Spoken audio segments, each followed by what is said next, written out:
బొత్స శ్రీనివాసరావు గారికి కూడా నమస్కారం చెప్తూ, మన వైఎస్ఆర్సీపీ మన సోదరులు మాట్లాడుతున్నారంటే వాస్తవంగా నిజాలు మాట్లాడాలి ముందు. అసలు మనం ఓ ప్యానెల్లో వచ్చినప్పుడు ఫలానా వ్యక్తి మాట్లాడుతున్నాడంటే ఇతను పార్టీతో పని లేకుండా నిజాలు మాట్లాడేదానికి అని రెడ్డి గారికి కానీ నాకైనా మన మైసూర్పార్టీ గారికి కానీ ఏదైనా కానీ కక్షపూరిత లేదనే మాట మాట్లాడటం అనేది చాలా పొరపాటు. ఎందుకంటే ఒక రఘురామకృష్ణరాజు గారు కానివ్వండి, అచ్చెన్నాయుడు గారు కానివ్వండి, పట్టాభిరామ్ గారు కానివ్వండి, ఒక్క మనం ఆలోచిస్తే అచ్చెన్నాయుడు గారు ఏం తప్పు చేశారు, రఘురామకృష్ణరాజు గారు ఏం తప్పు చేశారు? వారి పార్టీలో ఎంపీగా ఉండి అరికాళ్ళు పగలగొట్టుకొని ఒక ఎంపీగా హాస్పిటల్ చుట్టూ తిప్పి,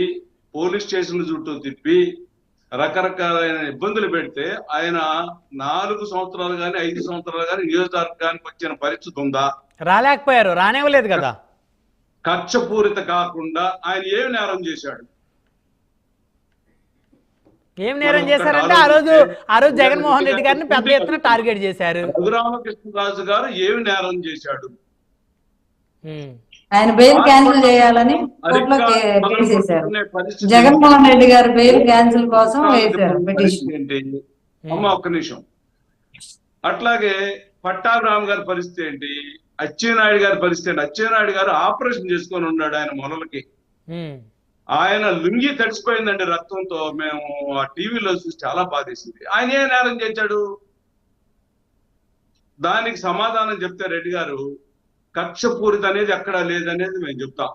నన్ను ఇబ్బంది పెట్టారా అంటే, ఇబ్బంది పెట్టడానికి ఇందా మీరు అన్నారు లోకల్ అనే కాదు, వాస్తవంగా మనం ముందుకు వచ్చి ఉన్నట్టే జగన్మోహన్ రెడ్డినో లేదా ఇక్కడ లోకల్ ఎమ్మెల్యేనో లేదా ఎంపీనో నేనేదో మాట్లాడితే అప్పుడు ఆటోమేటిక్ గా ఇబ్బంది పెట్టి స్టార్ట్ అవుతా. అంటే ఇక్కడ సీతారామయ్య గారు లైవ్ లో చెప్పకూడదు, కానీ మిమ్మల్ని ఇబ్బంది పెట్టాలంటే మీరు కూడా గత ఫ్యాక్షన్ బ్యాక్గ్రౌండ్ అదంతా కూడా జిల్లా మొత్తం తెలుసు కాబట్టి బహుశా మీ జోలు రావడానికి భయపడి ఉండొచ్చు.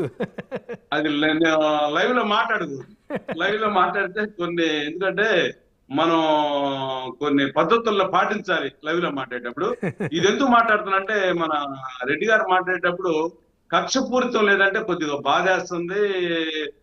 ఒక్కోసారి దాన్ని ఏంటి, ఎందుకంటే ఈ 3 చెప్పాను, ఆ 3టికి ఆయన సమాధానం చెప్తే జగన్మోహన్ రెడ్డి గారి ప్రభుత్వంలో కక్షపూరిత లేకుండా జరిగింది అనేది మనం 100% ఒప్పుకోవచ్చు. ఆ 3టిలో ఆ ముగ్గురిని తక్కువ చాలా మంది ఉన్నారు కానీ 100లో ఉన్నారు.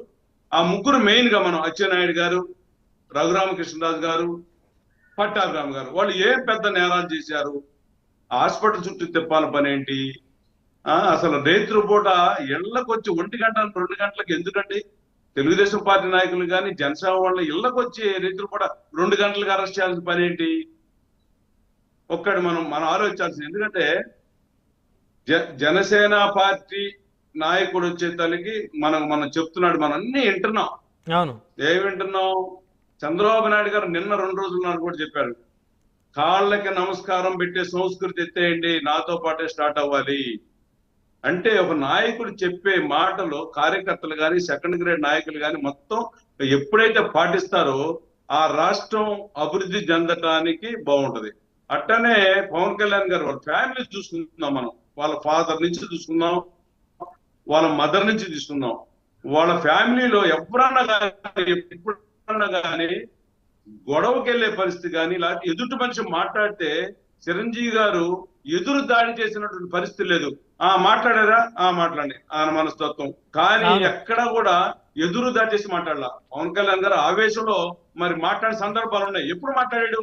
రకరకాలైనటువంటి ఓపిక నశించి పూర్తిగా ప్యాకేజీ అనొచ్చు, లేకపోతే 3 భార్యలు అనొచ్చు. 3 భార్యలు కూడా కాదు, 3 పిల్లలంట. అసలు ఆ భాష అనేది మనం ప్రజాప్రతినిధుల్ని మన ప్రజలు ఎన్నుకున్నప్పుడు మనం మాట్లాడాల్సిన భాష ఈ ప్రజాప్రతినిధులు అసెంబ్లీలో కూడా చూస్తే ఎంతో మంది అసలు ఎన్ని రకాలైన దారుణమైనటువంటి భాష అది వినలేకపోతున్నారు. మనం వీళ్ళని అసెంబ్లీకి ఎందుకు పంపించాం, ఇలాంటి నాయకుల్ని అవసరమా అనే స్థితికి తీసుకొచ్చినటువంటి పరిస్థితి వైఎస్ఆర్సీపీలో ఉంది. నేను ఎందుకంటే నాకు అందరూ కూడా ఇక్కడ గుంటూరు జిల్లా కాకుండా వేరే జిల్లాలో కూడా అన్ని పార్టీల్లో స్నేహితులు ఉన్నారు, మరి బంధువులు కూడా ఉన్నారు. అంటే నేను ఏమంటానంటే ఎప్పుడు కూడా ఒక రాజకీయ పార్టీలో వ్యక్తిగతమైన కక్షలు ఉండకూడదు. పార్టీ పరంగానే మాట్లాడాలి, పార్టీ పరంగానే తీసుకోవాల్సిన బాధ్యత అందరి మీద ఉంది. అవును, నేను ఇది మీకు గంటపదంగా చెప్తున్నా రెడ్డి గారు. అయితే ఇక్కడ ఒకటి సీతారామ గారు, ఇప్పుడు జనసేన అధినేత వాళ్ళ పార్టీ ఎవరైతే ఎమ్మెల్యేలకి ఎంపీలకి దిశానిర్దేశం చేశారు, స్ట్రిక్ట్ ఇన్స్ట్రక్షన్ ఏదైతే ఉందో మీడియం ముందే ఇచ్చారు, లైవ్లోనే ఇచ్చారు. ఇప్పుడు ఇందాక ఎమ్మెల్యే బొలిశెట్టి గారు కూడా చెప్పారు, సో మా సస్పెండ్ చేయడానికి కూడా ఏమాత్రం వెనకాడు అని. ఇప్పుడు తెలుగుదేశంలో కూడా ఆ పరిస్థితి ఉందా? చంద్రబాబు నాయుడు గారు కూడా మీ అందరికీ చెప్పిన పరిస్థితి ఉందా? ఏమైనా వైఎస్ఆర్ కాంగ్రెస్ పార్టీ సంబంధించిన నాయకుల ఆస్తుల మీద, వ్యాపారాల మీద కక్షపూరితంగా గనక వ్యవహరించి దాడులు చేసినా, వాళ్ళని కక్షపూరితంగా ఇబ్బంది పెట్టినా మిమ్మల్ని సస్పెండ్ చేస్తామనేటువంటి ఇన్స్ట్రక్షన్ మీ పార్టీలో ఉందా?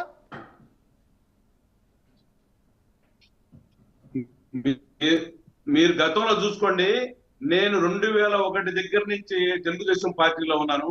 ఎప్పుడు కూడా అది ఒక పార్టీ క్రమశిక్షణ గల పార్టీ అండి. ఎప్పుడు కూడా కార్యకర్తలు కానివ్వండి, ఓటర్లు కానివ్వండి, సెకండ్ గ్రేడ్ నాయకులకి ఒక స్కూల్లో పిల్లలకి చెప్పినట్టు చెప్తాడు చంద్రబాబు నాయుడు గారు. ఎప్పుడు కూడా మనం ప్రజలకి అందుబాటులో ఉండాలి. ఎవరైతే అరాచక శక్తులు అవుతున్న ఉన్నారో ఆఫీసర్లకు చెప్పి వాళ్ళని కూడా కంట్రోల్ చేస్తాడు చంద్రబాబు నాయుడు గారు. నేను ఎందుకంటే 100% నేను దగ్గరగా చూస్తున్నటువంటి వ్యక్తిని. అయితే ఇప్పుడు ఏంటంటే మన నారా లోకేష్ గారు కూడా ఈ రెడ్ బుక్ అని ఒకటి పెట్టుకొని ఎవరైతే వైఎస్ఆర్ వాళ్ళు టీడీపీని ఇబ్బంది పెట్టిన సందర్భాలు ఉన్నాయో వ్యక్తిగతంగా కక్ష తీర్చుకోడండి లోకేష్ బాబు గారు. నేను చెప్తున్నా, గ్యారంటీగా చట్టపరంగా చట్ట న్యాయంగానే వెళ్తారు కంపల్సరీ. అది ఎక్కడా కూడా వ్యక్తిగతంగా ఎవరిని కూడా లోకేష్ బాబు అవ్వచ్చు, చంద్రబాబు నాయుడు గారు అవ్వచ్చు, పవన్ కళ్యాణ్ గారు కావచ్చు, వాళ్ళు కంపల్సరీ ఎందుకంటే చట్టపరంగా వెళ్ళి చట్టానికి సపోర్ట్ గానే ఉండి వాళ్ళు ఈ ప్రజలైతే ఎవరైతే ఇబ్బంది పడ్డారో వాళ్ళకి సపోర్ట్ గా ఉంటారు. ఎవరైతే వ్యతిరేకంగా పార్టీలో ఉండి ఇబ్బందులు పెట్టినారో వాళ్ళందరినీ చట్టపరంగా తీసుకుంటారు, వ్యక్తిగతంగా ఎవరు తీసుకోరు.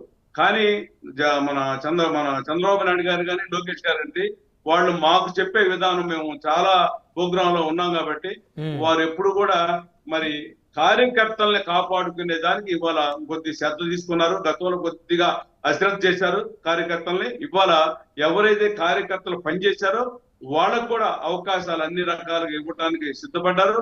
కానీ కక్షపూరితమైనటువంటి నిర్ణయాలు మాత్రం బాబు గారు కానీ, లోకేష్ గారు కానీ, మన పవన్ కళ్యాణ్ గారు కానీ, ఎందుకంటే పవన్ కళ్యాణ్ గారు మేము కూడా పిఆర్పీలో పనిచేసినప్పుడు వాళ్ళతో ఉన్నాను కాబట్టి, బాపట్ల పోటీ చేసినప్పుడు కూడా పవన్ కళ్యాణ్ గారు మీటింగ్ రెండు నేను ఆయన యువజన దీనికి స్టేట్ ప్రెసిడెంట్ గా ఉన్నప్పుడు వారి ఆలోచన విధానం రాష్ట్రం అభివృద్ధి చెందాలి, ప్రజలు బాగుండాలి, వాళ్ళకి కావాల్సిన వసతులు మనం ఇవ్వాలి అనే ఒక సంకల్పంతోనే ఉంటారు. కాబట్టి ముగ్గురు కూడా త్రిమూర్తుల్లాగా రాష్ట్రానికి వచ్చారు. రాష్ట్రం అభివృద్ధి చెందుతుంది. ఎక్కడా కక్షపూరితమైనటువంటి నిర్ణయాలు తీసుకోరు. అలాంటి ఎవరన్నా తీసుకున్నారో వాళ్ళకి కూడా ఎందుకంటే మనం మీరు చూశారు, ఒక మినిస్టర్ భార్య ఆమె ప్రోటోకాల్ రాలేదని ఒక ఎస్ఐ గారిని ఒక మాట అన్నందుకు ఎంబటే 10 నిమిషాల్లో చంద్రబాబు నాయుడు గారు మినిస్టర్ గారు ఫోన్ చేసి నీ భార్య అట్లా మాట్లాడు తప్పయా, నువ్వు కంట్రోల్ పెట్టుకుని రెండోసారి జరగకూడదు అన్నారు. ఇలాంటి విషయం 5 సంవత్సరాల జగన్మోహన్ రెడ్డి ఎవరికైనా మాట్లాడిన సందర్భం ఉందా? రైట్ సీతారామ గారు మళ్ళీ వస్తాం చూసుకోండి, ఎక్కడా కూడా. రైట్, మళ్ళీ వస్తాం సార్. శివపార్తి గారు ఉన్నారు, జనసేన పార్టీ రాష్ట్ర అధికార ప్రతినిధి. శివపార్తి గారు గుడ్ ఈవినింగ్ అండి. గుడ్ ఈవినింగ్ అండి. బ్రహ్మనాయుడు గారు ముందుగా మీకు, ప్యానెల్లో ఉన్న సీతారామయ్య గారికి అలాగే చిన్నపరెడ్డి గారికి గుడ్ ఈవినింగ్ అండి, ప్రేక్షకులకు కూడా చెప్పండి. సో మొత్తానికి కక్షపూరితంగా వ్యవహరిస్తే వేటు తప్పదు అంటూ మీ అధినేత హెచ్చరించారు. సో మీకు ఆప్షన్ లేదు. మరి వైఎస్ఆర్సీపీ వాళ్ళ మీద మరి గతంలో వారు మాట్లాడిన వాటికి కౌంటర్ వేయాలన్నా లేకపోతే వారి మీద వ్యక్తిగతంగా కక్ష తీర్చుకోవాలన్నా మీకు మరి ఆప్షన్ లేకుండా చేశారు ఈరోజు.